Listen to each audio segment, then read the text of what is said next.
সম্মানিত দর্শক ও শ্রোতা, আসসালামু আলাইকুম।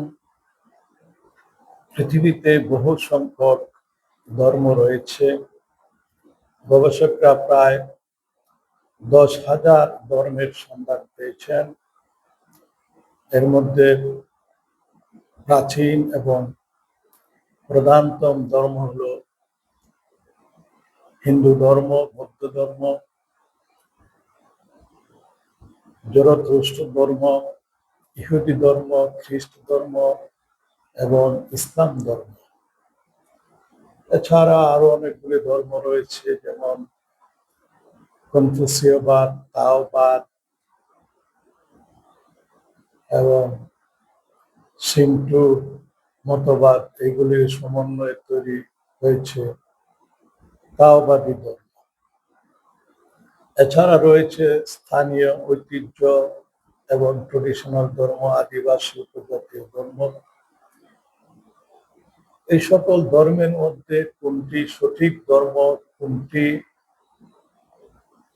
মানুষকে পালন করতে হবে, কোন ধর্ম পালন করলে পৃথিবীতে শান্তি ও শৃঙ্খলা প্রতিষ্ঠিত হবে এবং পরকালে দুজকের অগ্নি থেকে নাজাত পাওয়া যাবে ও স্বর্গে যাওয়া যাবে, এটি নির্ণয় করা খুব সহজ কাজ নয়। অনেকেই মনে করেন যে তাদের ধর্মই ঠিক, তাদের ঈশ্বর সত্য, তাদের ধর্মগ্রন্থই সঠিক এবং অন্য সকল ধর্ম বা অন্য যে সকল ঈশ্বরের কথা বলা হয় সবই ফলস বা ভুয়া। এই ধরনের ধর্মীয় বিরোধ বা দ্বন্দ্ব মানুষকে ধর্মের প্রতি সন্দেহ প্রবণ করে তুলেছে। ধর্মের দৃষ্টিভঙ্গি সম্পর্কে আমরা কয়েকটি অভিমত পাই। একটি হলো সাবজেক্টিভ বা ব্যক্তিগত বিশ্বাস। ইহুদিরা মনে করেন তাদের ধর্ম ঠিক, খ্রিস্টানরা বলেন যে তাদের যীশু খ্রিস্টের ধর্ম পালন করলেই মুক্তি সম্ভব। মুসলমানরা বলেন যে তাদের ইসলাম ধর্মতে মানুষের নাজাত রয়েছে।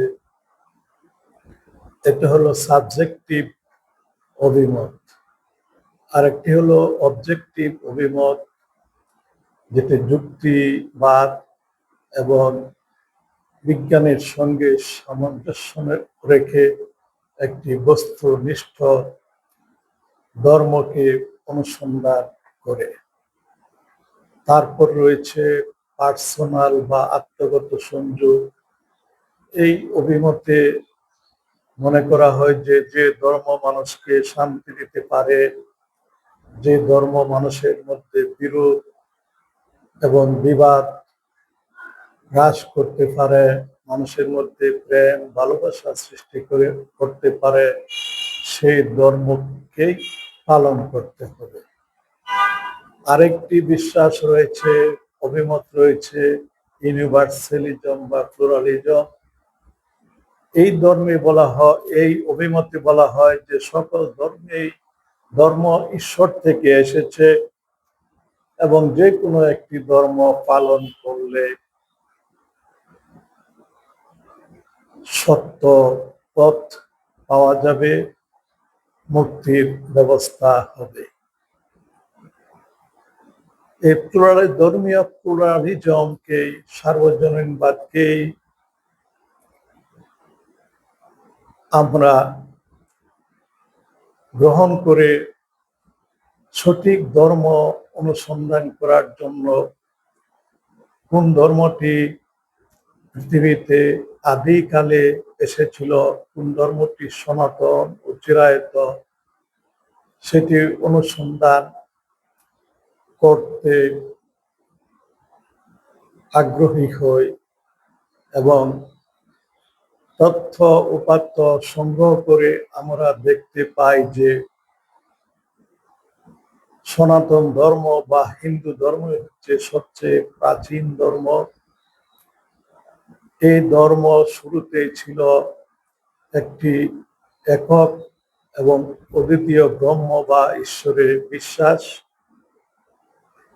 পরবর্তীকালে এই বিশ্বাসের বিকৃতি ঘটেছে। শুধু যে সনাতন ধর্মের বিকৃতি ঘটেছে তাই নয়, এরপরেও যে সকল ধর্ম এসেছে সবগুলোতে বিকৃতি ঘটেছে। ধর্মগ্রন্থের যে মূল পাঠ বা ধর্মগ্রন্থের মূল পাঠের যে অর্থ বা উভয় ক্ষেত্রে বিকৃতি ঘটেছে। তবে একটি বিষয় আমাদের কাছে ব্যতিক্রম মনে হয়েছে, সেটি হলো পবিত্র কোরআন, যেটি 1400 বছর পূর্বে মহানবী হযরত মুহাম্মদ সাল্লাল্লাহু আলাইহি ওয়াসাল্লামের উপর অবতীর্ণ হয়েছে। পবিত্র কোরআনের বিভিন্ন রকম ব্যাখ্যা করা হয়েছে। মুসলমানরা বিভিন্ন দলে উপদলে বিভক্ত হয়ে পড়েছে এবং মুসলমানরা একটি দুর্বল জাতিতে পরিণত হয়েছে। কিন্তু পবিত্র কোরআনের যে মূল পাঠ সেটি হুবহু মহানবীর উপর যেভাবে অবতীর্ণ হয়েছিল তাই রয়েছে। মূল পাঠে কোনো বিকৃতি ঘটে নাই। পবিত্র কোরআনের ভাষ্য অনুযায়ী আদি ধর্ম বা সনাতন ধর্ম পৃথিবীতে একটি ছিল। সেই সত্য ধর্ম পৃথিবীতে আসার পর যুগে যুগে আরো অনেক নবী রাসূল এসেছেন। তারা সেই সনাতন বা আদি ধর্মকে সময়ের সঙ্গে যুগের সঙ্গে মিলিয়ে যুগোপযোগী বা আপডেটেড এবং হাল নাগাদ করেছেন। কাজেই সকল ধর্মে যে একই ঈশ্বরের নিকট থেকে এসেছে এ কথাটি আমরা যথেষ্ট গুরুত্বের সঙ্গে গ্রহণ করতে পারি। বিভিন্ন যুগে কালচার, সংস্কৃতি, সভ্যতার বিবর্তনের কারণে ধর্মগুলির মধ্যে বিভিন্ন রকমের পরিবর্তন এসেছে এবং সেইগুলি হাল নাগাদ হওয়ার কারণে ধর্মের মধ্যে বর্তমানে ভিন্নতা পরিলক্ষিত হয়। তারপরেও এই সকল ধর্মের মধ্যে কোনটি সঠিক সেটি নির্ণয় করার জন্য আমরা আগ্রহী হই এবং আমরা দেখতে পাই যে সকল ধর্মে বিকৃতি ঘটেছে এবং মানুষ সঠিক ধর্ম হারিয়ে আধ্যাত্মিকভাবে অসুস্থ হয়ে পড়েছে এবং মানুষ শয়তান ও ষড়রিপু দ্বারা প্রভাবিত হয়ে অন্ধকারের অতল গহ্বরে হারিয়ে গিয়েছে। হিন্দু ধর্ম পৃথিবীর সবচেয়ে প্রাচীন ধর্ম। ধারণা করা হয় যে হযরত আদম আলাইহিস সালাম ভারতবর্ষে এসেছিলেন। তিনি হিন্দু ধর্ম এবং হিন্দু সভ্যতার ভিত্তিপ্রস্তর স্থাপন করেন, যেটি আমরা রামায়ণ এবং মহাভারত পাঠ করলে পাই। হযরত আদম আলাইহিস সালামের বহু পরে আর্যগণ ইউরোপ থেকে ভারতবর্ষে আসেন এবং তারা বেদ রচনা করেন, বেদের শিক্ষা ভারতবর্ষে চালু করেন। কাজেই হিন্দু ধর্ম যে বৈদিক ধর্ম নয় সেই বিষয়টি আমরা সহজেই অনুমান করতে পারি। হিন্দু ধর্ম প্রকৃতপক্ষে আদি এবং সনাতন ধর্ম। কিন্তু বর্তমানে হিন্দু ধর্মগ্রন্থে যেমন বেদ, উপনিষদ, মহাভারত, রামায়ণ, পুরাণ এইগুলোতে যে ধর্মীয় শিক্ষা, ধর্মের যে বিবরণ আমরা পাই সেখানে দেখা যায় যে সেখানে একেশ্বরবাদ, বহু ঈশ্বরবাদ এবং সর্বেশ্বরবাদ প্রতিটি মতবাদের পক্ষে সমর্থন পাওয়া যায়।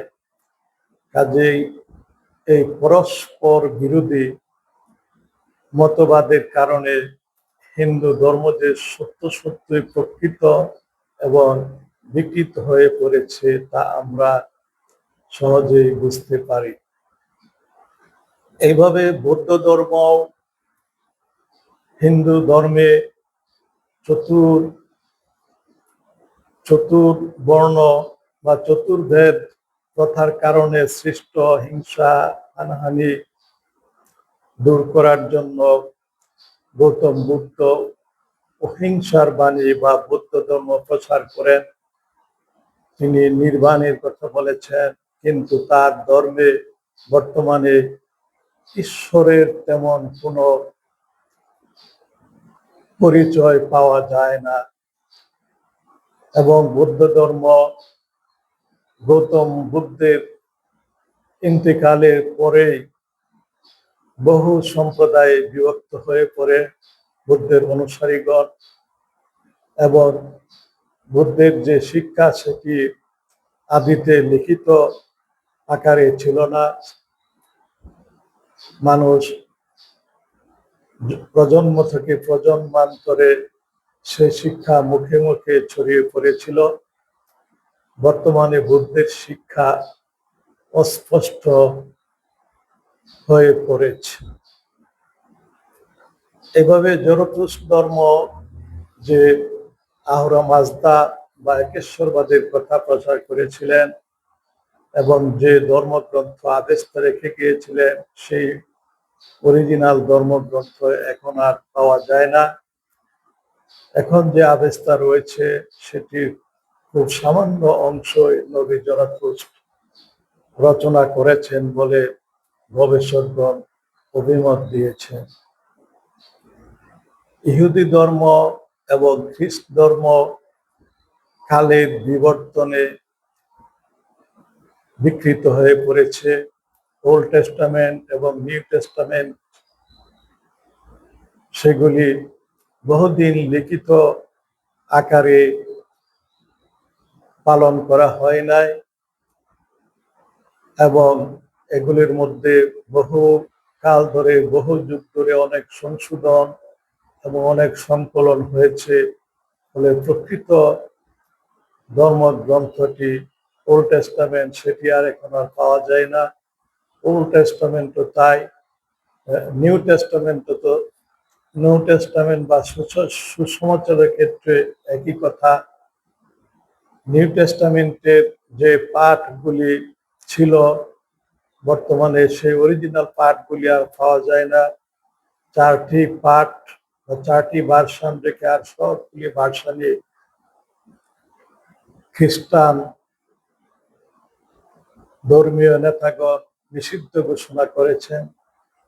কাজে খ্রিস্ট ধর্ম কালের গর্বে হারিয়ে গিয়েছে। তারপর পবিত্র কোরআন 1400 বছর পূর্বে মহানবী হজরত মোহাম্মদ সাল্লাল্লাহু আলাইহি ওয়াসাল্লামের উপরে অবতীর্ণ হয়েছে।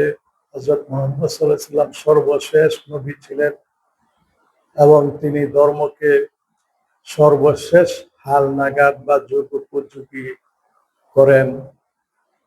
কোরআন বিভিন্নভাবে ব্যাখ্যা করা হয়েছে এতকাল, ফলে মুসলমানরা বিভিন্ন দলে উপদলে বিভক্ত হয়ে পড়েছে। কাজে কোরআনের অর্থের মধ্যে বিকৃতি এসে গেছে।